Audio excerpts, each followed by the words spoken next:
बंजारा समाजाच्या विविध समस्या आणि येणाऱ्या विधानसभेत बंजारा समाजाला न्याय देण्यात यावा अशी मागणी महाराष्ट्र काँग्रेस प्रदेशाध्यक्ष नाना पटोले यांच्याकडे बंजारा समाजाच्या वतीने एका शिष्टमंडळाच्या माध्यमातून करण्यात आली। परतूर मंठा मतदारसंघातून मोठ्या प्रमाणात बंजारा समाजाचे प्राबल्य आहे।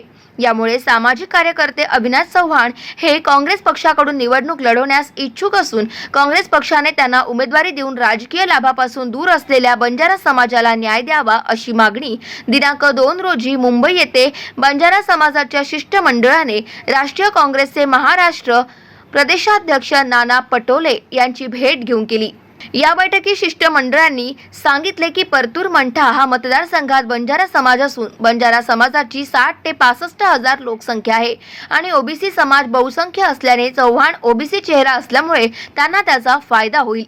यापूर्वी कुठली तयारी नसताना अचानक अपक्ष निवडणूक रिंगणात उतरले होते, त्यावेळी त्यांना 4थ्या क्रमांकाचे मताधिक्य मिळाले होते।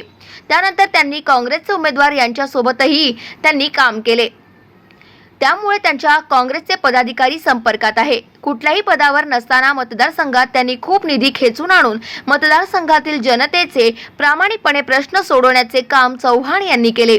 बंजारा समाजाबरोबर इतरही समाजात त्यांचा खूप मोठा जनसंपर्क आहे। यावेळी सर्व समाज बांधव चव्हाण यांच्या पाठीशी असल्यामुळे काँग्रेस पक्षाकडून परतूर मंठा मतदारसंघातून निवडणूक लढवण्याची संधी मिळाली तर विजय निश्चित होऊन काँग्रेसमध्ये एक आमदार वाढेल असे मत त्यांनी मांडले।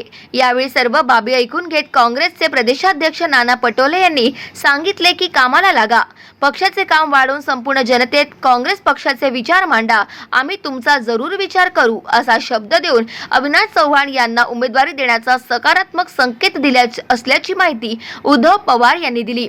यावेळी त्यांच्यासोबत बंजारा समाजाचे अनेक कार्यकर्त्यांची उपस्थिती होती। गाव माझा न्यूज करिता बाळू गायकवाड, मंठा, जालना।